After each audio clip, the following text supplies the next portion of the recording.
जवळजवळ माझे 70च्या जवळजवळ कार्यक्रम झाले तर मी क्लाटवर केले, पण आज होईल माझ्या क्लाट मास्टरची तब्येत खराब झाली, त्याच्यामुळे मला बँजो आणावा लागला. होऊ शकते माझ्या गायनाच्या मार्फत, कलेच्या मार्फत, कौशल्याच्या मार्फत काही चुका होतील. शायरीचा मला 3रा वर्ष चालू आहे आणि वय माझं 25 आहे. तर त्या चुका वारंवार ना मला जेणेकरून माझ्या निदर्शनास आणून द्या.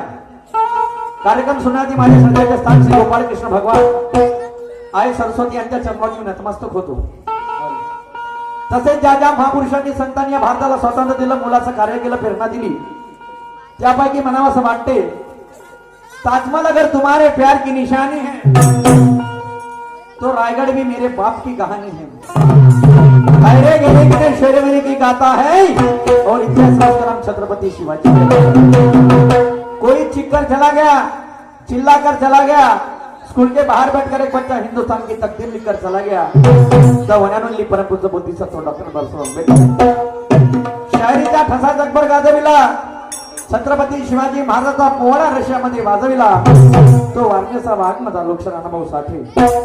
तसेच हर देश में तू, हर भेष में तू, तेरा नाम अनेक तू एक है, हा उपदेश देणारे राष्ट्रसंत तुकडोजी महाराज, तारुण्याची मूर्ती जगद्गुरु तुकोबाराया, राजमाता जिजाई माता, रमाई माता सावित्री, भगवान बिरसा मुंडा, भगतसिंग, सुखदेव राजगुरु, तमाम संतांना महापुरुषांना शाहीच्या नात्याने त्रिवार मुजरा करतो. महान त्यागी बाबा जुमनीजी वाराणसी यायला नमस्कार करतो आणि एवढे बोलून कार्यक्रमाला सुरुवात करतो. जय हिंद, जय भारत, जय शिवा, जय भिवा, जय अण्णा.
ओम नमो नमो ओंकारेश्वर.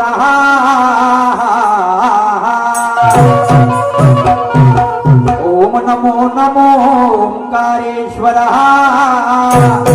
निसर्ग शक्तीच्या बापा तू पामरा,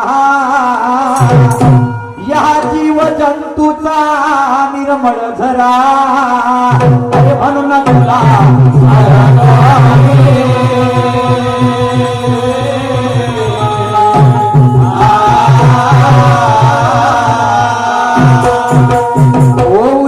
चालक बापा सर्व जगाच्या, होऊनी चालक बापा सर्व जगाच्या,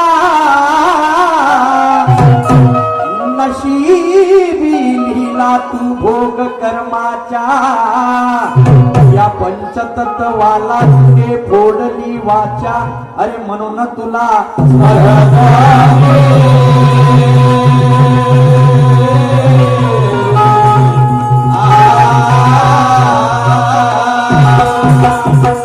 शाहू फुले आंबेडकर ला ला ला,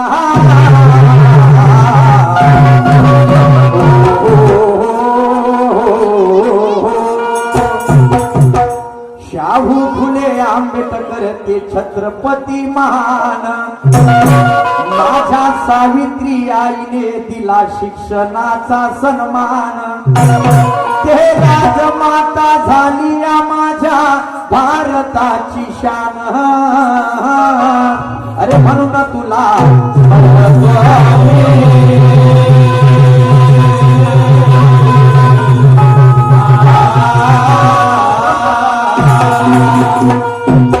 वस्ताद मोरेश्वराची गा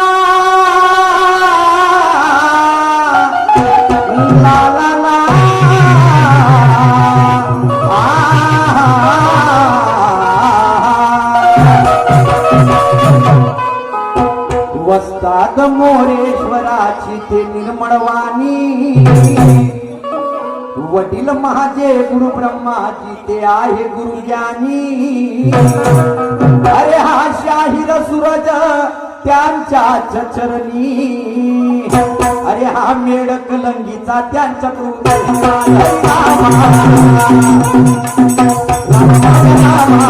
राम हरी राम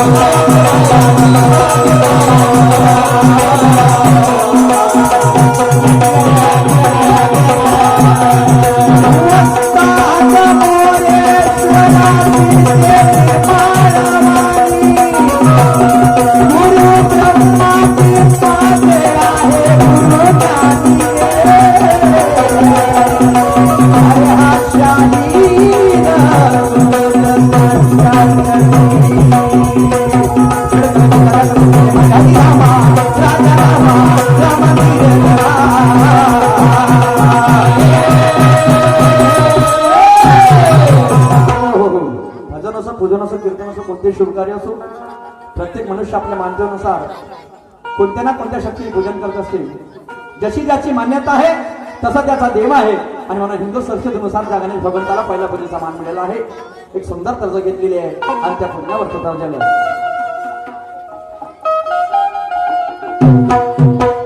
अरे फूलो सा चेहरा तेरा अरे कलियों सी मुस्कान है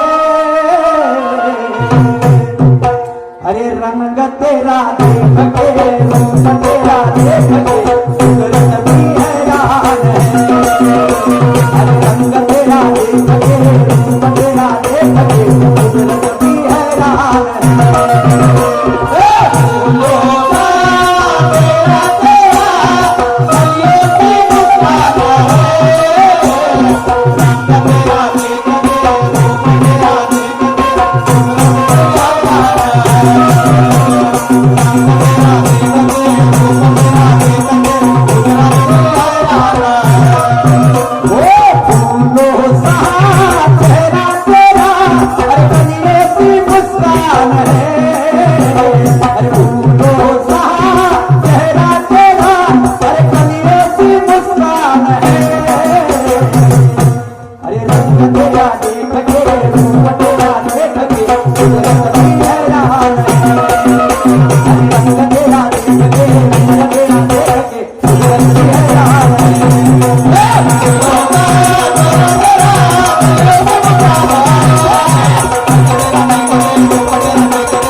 माझ्या शब्दात लक्ष असू द्या म्हणून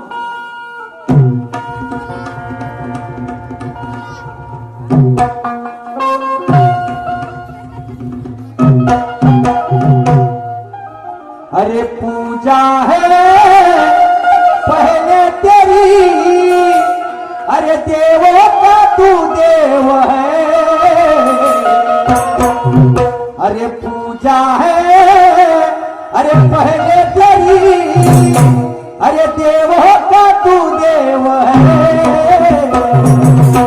अरे पापियों को मारता भक्तों को तारता नाम तेरा गणराज है अरे पापियों को मारता भक्तों को तारता नाम तेरा गणराज है पूजा है पहले तेरी देवों का तू देव है पापियों को मारता भक्तों को तारता नाम तेरा गणराज है पापियों को मारता भक्तों को तारता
पूजा है पहले तेरी, देवों का तू देव है, पापियों को मारता भक्तों को तारता, अरे नाम तेरा गणराज है. बांधवानो, परमेश्वराची पूजा करण्यासाठी आहे, परमेश्वराची पूजा करा, पण देवाले नारळ अगरबत्ती शेंदूर चोपडणं म्हणजे पूजा नाहीये.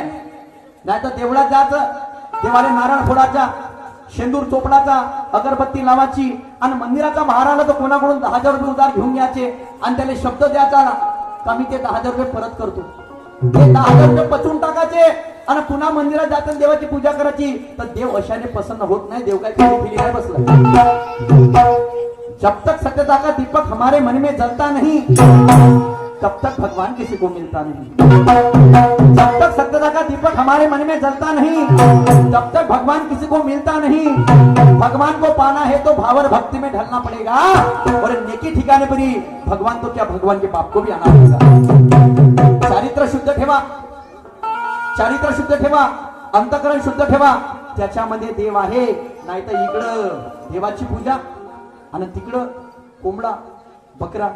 अरे रांजला गांजलेला असं जे की असे रांजले गांजले त्याची मनी जो आपुले तो तर साधू ओळखावा ना देव तेचीच जाणावा. गरीब व्यक्ती असन गावातला, त्याला दवाखान्याची गरज असेल त्याला दवाखान्यात घेऊन जा, तिथे देव आहे. समाजकारण करा, समाजसेवा करा, तिथे देव आहे. नाही तर इकडं केदारनाथ बद्रीनाथला जायचं आणि इकडं अन्याय अत्याचार करायचा गरीबावर, त्याला पूजा म्हणत नाही. पूजा हे करा. संपूर्ण विश्वामध्ये त्या परमेश्वराचा वास आहे आणि मला समोर माझं काय म्हणणं आहे.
कुमार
आणि म्हणून माझ्या दुय्यमच्या दुर्याला लाभलेले सन्माननीय प्रतिस्पर्धी शाहीर आर्यनदादा नागदेवे, आमचे वस्ताद, आमचे बाबा अंबादासजी नागदेव यांचे चिरंजीव, ज्यांचं संपूर्ण महाराष्ट्रभर नाव आहे. आमच्या अगोदरची त्यांची शायरी आहे, रमलं रटलं काम आहे. त्यांच्या आवाजाच्या भरशावर, त्यांनी आपल्या कलेच्या भरशावर, कौशल्याच्या भरशावर, ज्ञानाच्या भरशावर संपूर्ण महाराष्ट्रात नाही त्या भंडाऱ्या जिल्ह्याचं नाव कानाकोपऱ्यामध्ये गाजवलं. असे सन्मान्य आमचे ज्येष्ठ बंधू आर्यनदादा नागदेव यांच्याशी माझ्या दुय्यमचा सामना आहे. आणि त्यांनी प्रश्नाची मांडणी केली. पहिल्या फेऱ्याचा मार्फत प्रश्न अतिशय सुंदर विचारला. हो म्हणतात, पाणी पिऊन जर पाण्यामध्ये भक्ती गेली तर अमृत बनते. जेवण करताना जर भक्ती गेली जेवणामध्ये तर ते प्रसाद तयार होते. गायन करताना जर भक्ती गेली तर ते कीर्तन तयार होते. आणि पूजा करताना जर भक्ती गेली तर तसं तीर्थक्षेत्र तयार होते. तसं 3.5 हाताच्या देहामध्ये भक्ती गेली तर काय होते? शाहीर साहेब, तुम्ही म्हणता संत सांगायचं नाही, महर्षी सांगायचं नाही, ते मी सांगणार पण नाही. शाहीर साहेब, 3.5 हाताच्या देहामध्ये जर भक्ती गेली, 3.5 हाताच्या देहामध्ये जर भक्ती गेली तर ते भक्ती लीन होते. तो देह भक्तीमध्ये लीन होते. हे तुमच्या प्रश्नाचं माझ्या बुद्धिमत्तेप्रमाणे तंतोतंत उत्तर. हा म्हणजे देह लीन होते, भक्तीमध्ये लीन होते. भक्ती गेली का तो देह नाराय, तो देह लीन होते भक्तीमध्ये. हा हे माझ्या बुद्धिमत्ते अकॉर्डिंग टू माझ्या बुद्धिमत्तेनुसार तुमच्या प्रश्नाचं उत्तर आहे. मी जास्त तुम्हाला विचारणार नाही. हिंगोलीमध्ये ओंडा नागनाथ मंदिर आहे.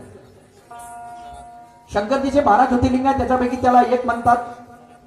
त्या ओंडा नागनाथ मंदिरची अशी मान्यता आहे की जेव्हा संत नामदेव कीर्तन करायला गेले तर त्या मंदिराने आपलं तोंड फिरवलं म्हणतात. जेव्हा संत नामदेव कीर्तन करायला गेले, ब्राह्मण लोकांनी त्यांना हकललं, मंदिराच्या मागे गेले, तर अशी मान्यता आहे की त्या मंदिराने तोंड फिरवलं. तर शाहीर साहेब, जिथे कुठं असं लक्ष ठेवा, प्रश्न विचारत आहे. जेव्हा त्या ब्राह्मण लोकांनी संत नामदेवाला मंदिराच्या बाहेर हकललं तेव्हा त्या 2 ब्राह्मणाला अनुसरून संत नामदेवाने एक अभंग म्हटला. संत नामदेवाने एक अभंग म्हटला. तर विचारायचं एवढंच आहे की तो अभंग कोणता, जो संत नामदेवानी 2 ब्राह्मणाला अनुसरून म्हटला. आणि त्या 2 ब्राह्मणाचं नाव काय, एवढं विचारायचं. जास्त शाहीर साहेब तुम्हाला जास्त सांगणार नाही, जास्त विचारणार नाही. धन्यवाद शाहीर साहेब. आणि म्हणून बांधवानो, देवानी सर्व गोष्टी माणसाच्या हातात दिला, पण एक गोष्ट माणसाच्या हातात नाही दिली. किडनी गेली तर टाकता येते, माणसाचा हार्ट गेलं तर टाकता येते, हात तुटला तर टाकता येते, पाय तुटला तर टाकता येते.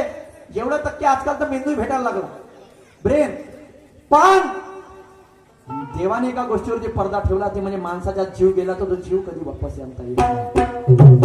विज्ञानानं किती प्रगती केली, जरी माणूस चंद्रावर चालला गेला, पण ह्या गोष्टीचा तोडगा कोणी काढू शकत नाही.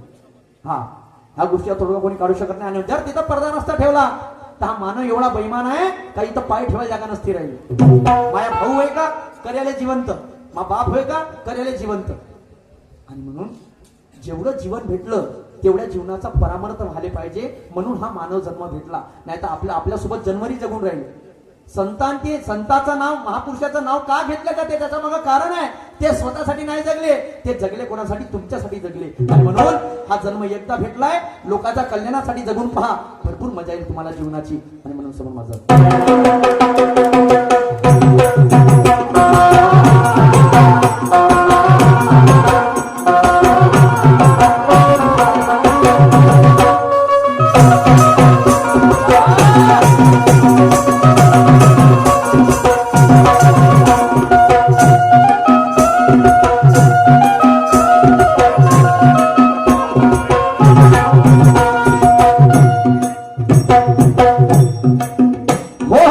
ही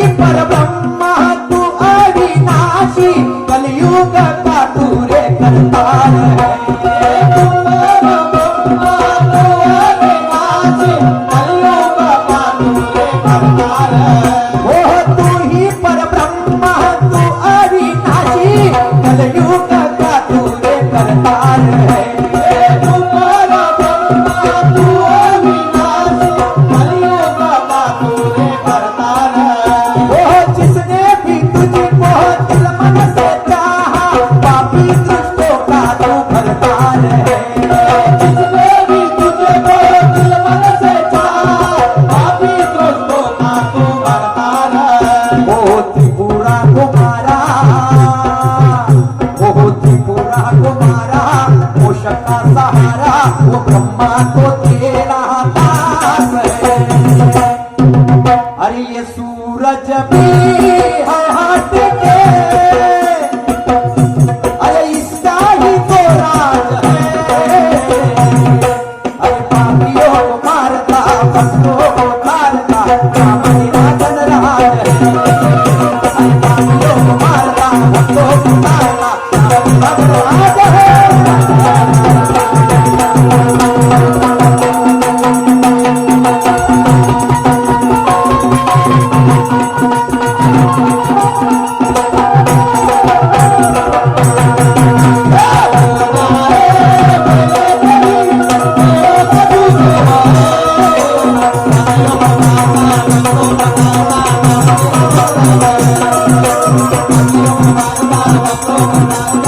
Oh,